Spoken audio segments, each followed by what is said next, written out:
হইছে? তোর mood of কেন? কিছু না, এমনি। ঢং না কইরা বল কি হইছে? আমি না একটা ক্যামেরা কিনবো, বুঝছস? কি ক্যামেরা? ডিএসএলআর? না, মিররলেস। কত টাকা?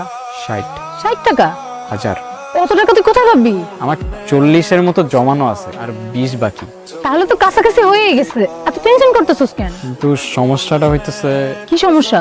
আমি কালকে শহরে যাইতেছি। শহরে যাইতেছস মানে? তুই কি বলতেছস?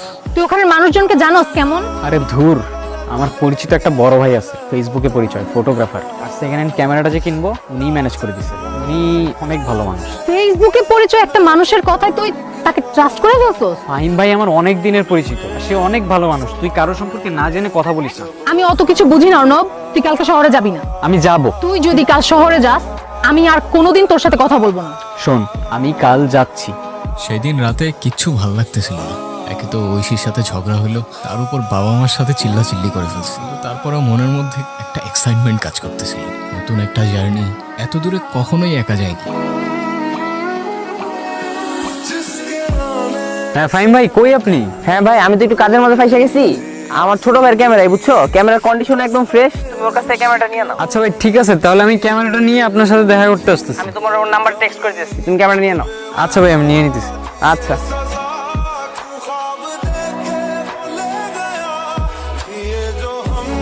এ ভাই, আপনি? ফাহিম ভাই একটা ক্যামেরার কথা বলছিল। হ্যাঁ, এই যে দাও ভাইয়ের টাকাটা। ও হ্যাঁ ভাই, এই যে ভাই, পুরোটাই আছে। ভাই তাহলে কি আমার ব্যাগটা নিয়ে যান? দুইটা ব্যাগ নিয়ে তো টানাটানি করতে ঝামেলা হয়ে যাবে। আচ্ছা, সমস্যা নাই, আপনি ব্যাগ আমার কাছে রেখে যান, আমি ফাইম ভাইয়ের কাছে দিয়ে দিব। আচ্ছা, তাহলে আপনি ফাহিম ভাইয়ের কাছে পাঠিয়ে দিন।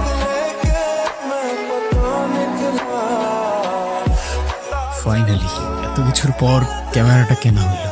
এখন আমি আমার ড্রিম পূরণ করবো, আমার আর কেউ আটকাইতে পারবে না। আমার এখন সবচাইতে বেশি খুশি থাকার কথা ছিল, কিন্তু কেন যেন বারবার ঐশীর জন্য খারাপ লাগতেছে। অনেক মিস করতেছি, ওর সাথে কাটানো সময়গুলা খুব বেশি মনে পড়তেছে।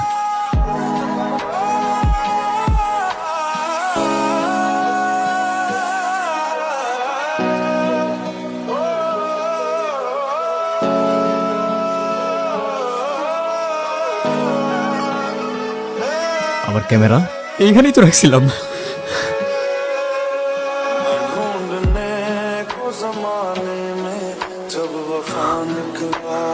হ্যালো ভাই।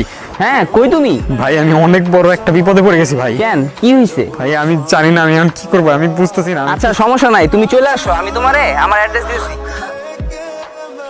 ভাই এখন আমি কি করব? কিভাবে হারাইলো? আমি জানি না ভাই, আমি সত্যি জানি না। আমি জাস্ট ক্যামেরার ব্যাগটা আমার পাশের সিটে রেখে আমি কখন ঘুমিয়ে গেছি আমি নিজেও জানি না ভাই। যখন চোখটা খুললাম ক্যামেরাটা নাই। তো এখন কি করবা? দেখো আর একটা ক্যামেরা কিনতে পারো কিনা। কি বলতেছেন ভাই? আমি মিডল ক্লাস ফ্যামিলির ছেলে, আমি এই টাকাগুলো যে কিভাবে ম্যানেজ করছি শুধু আমি জানি ভাই।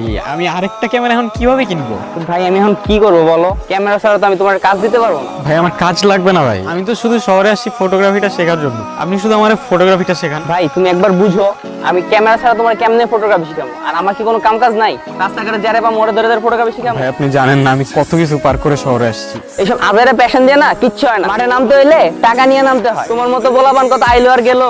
ভাই আরে যা তোরে ভাই, আমার টাইম ওয়েস্ট করিস না, যা।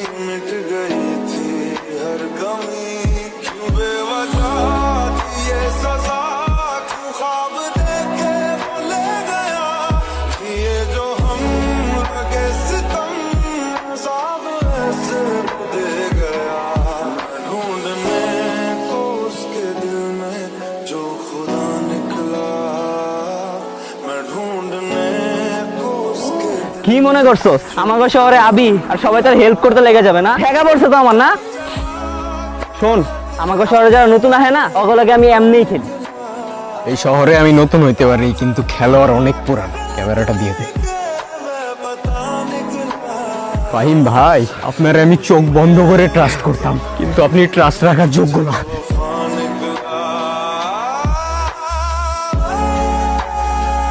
হেই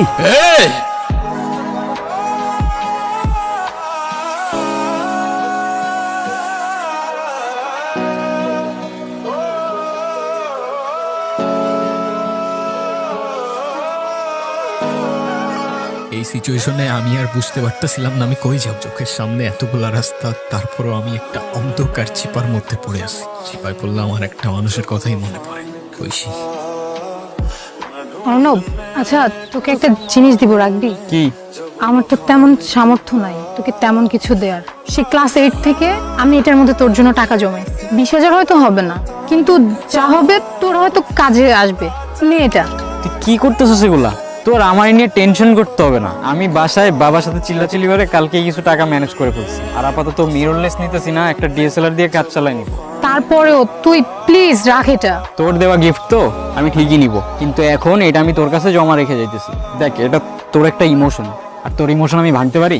ধর, আবার মনে করিস না তোরে আমি দিয়ে যেতেছি। সবগুলো টাকা কিন্তু আমার, আমি কিন্তু এসে আবার ফেরত নিব। এটা ভাঙার কথা ভুলেও ভাববি না। এখন একটু হাস। এখন আসি আমি। আচ্ছা শোন, শহরে যাচ্ছিস, ওখানকার মানুষজন এখানকার মানুষের মতো না। কাউরে এত সহজে ট্রাস্ট করিস না।